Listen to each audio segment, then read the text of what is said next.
Lots of years ago, I was a personal trainer and I got two types of personality that would come in. The first personality, I call them personality A. I'd do an assessment and they'd be overweight and they wanted to lose weight. And what I'd notice is the moment a beautiful woman would walk in the room, all of a sudden this lovely lady would turn into a vicious monster. Sometimes this inner feeling of competition comes up quite a bit. Yeah. So I'm just wanting to kind of get your idea, from where you were to where you are now, what are some ways I can kind of handle those egoic thoughts that might come up? I don't focus on what anyone else does. I focus on what I need to do.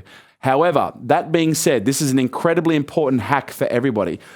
When we see any form of success represented in someone else, our first response to that will dictate our ability to create that based on the level of love and acceptance or the level of resentment and rejection that we put towards that outcome. As an example, if you see someone who's a coach that you know and's a friend and they're showing some level of success, if your default response is, motherfucker, that should have been me, not you, you're literally telling your unconscious mind, that's how people are going to respond to me if I achieve that level of success. Now, to give everyone a bit of context here, when we're born, our mothers, if they're biochemically healthy, will release a massive amount of oxytocin. And that oxytocin is a biochemical that is designed to create a connection and a bond between the mother and the child.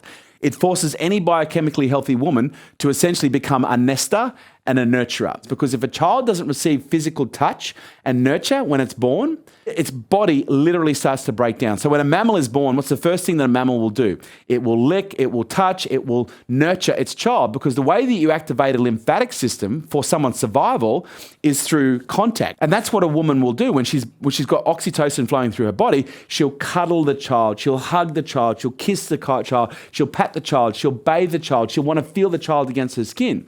And by virtue of doing that, that's what we call acceptance. That's what we call love. The mother is accepting the newborn, embracing the newborn, and now that ensures the survival. Because if the mother doesn't give love, or the mammal mother doesn't give love or affection to the newborn, its lymphatic system doesn't activate.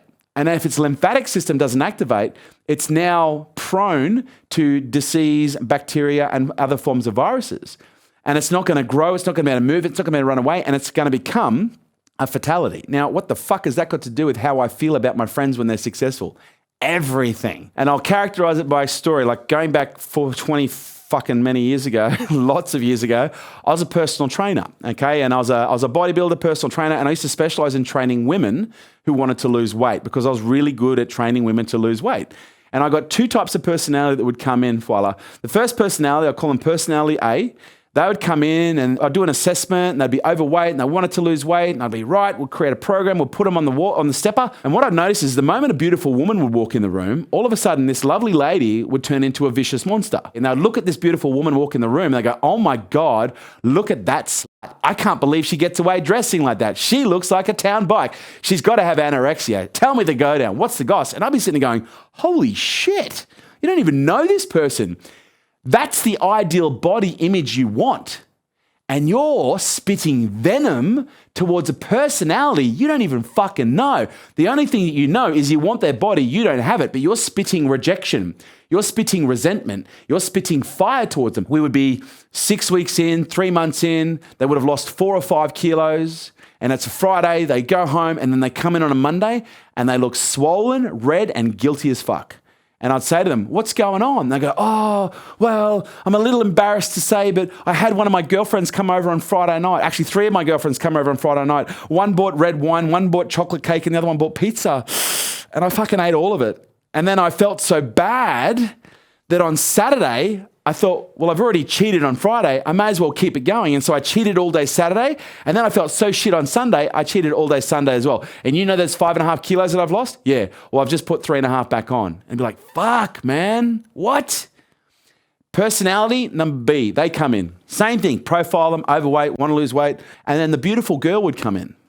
And then she would stop and she would literally stop and she'd go, oh my God, she's beautiful. Oh, she looks like an angel. She doesn't even walk. She glides. She's so pretty. I would do anything to have a friend like her. Do you think you could introduce me? Totally different. Love, acceptance, honor. 6 weeks, 3 months in. She would leave on a Friday, come bouncing on a Monday. Bouncing, and I'm like, you look really chipper. And she'd come in and go, I am so proud of myself. Why? Well, Friday night, I had 3 girlfriends come over. One bought wine, one bought pizza, one bought chocolate cake. And guess what? Okay, what? I didn't eat any of it. I had my steamed broccoli and I had my broiled chicken. And you know those 5.5 kilos that I've lost? Yeah, it's now 6.5. You're like, yeah, high five. Now, what does that mean? What that means is however we view the success that we're going after will determine our social capability of achieving it. Because we are mammals and we put enormous weight on the perspective of others because as mammals, we care about what other mammals think. Because if other mammals don't like us, they kick us out of the herd. And if we get kicked out of the herd, we've all seen National Geographic. We know what happens when we get kicked out of the herd. So we will augment our behaviors to make sure that we maintain rapport within the herd. And so however we view what we want will determine our ability to get it without sabotaging ourselves. And that's why people, this girl should get really close to losing weight or should get really close to her ideal body image. But what her ego would do is sabotage her to put that weight back on. Why? Because she's protecting her from the perspective of herself because she thinks others are going to think about her that way as well. And so consciously, that makes no fucking sense whatsoever. But as we know, unconscious is incredibly powerful and it operates autonomously without explanation. And so when we understand that, we start realizing every perspective that I have based on a coach's success or their failure, same as their failure. Okay, are you loving them for their failure or are you judging them for their failure? Because however you view it is going to be the reflection of how you see people viewing you if you fail or you succeed. And I've learned to accept and honor everybody's failure. And I've learned to accept and honor everyone's form of success, even if I don't like them. Your subconscious doesn't have bias. It sees everything as the same.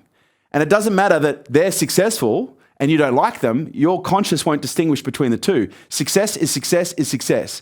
And so no matter what form I see it in, whether it's someone who I find obnoxious or whether it's someone I love, I will still honor the work and I'll honor the success and I'll even give congratulations even if I fucking don't feel an overwhelming sense of love for that person because it's not the person that I care about, it's myself. And what I care about is setting myself up for the greatest potential for success by looking at all the reflections of what I want in my life as success, not judging the individual behind it, but looking at the creation and honoring them for being able to create it. Honoring the work, honoring the lessons, honoring the failure.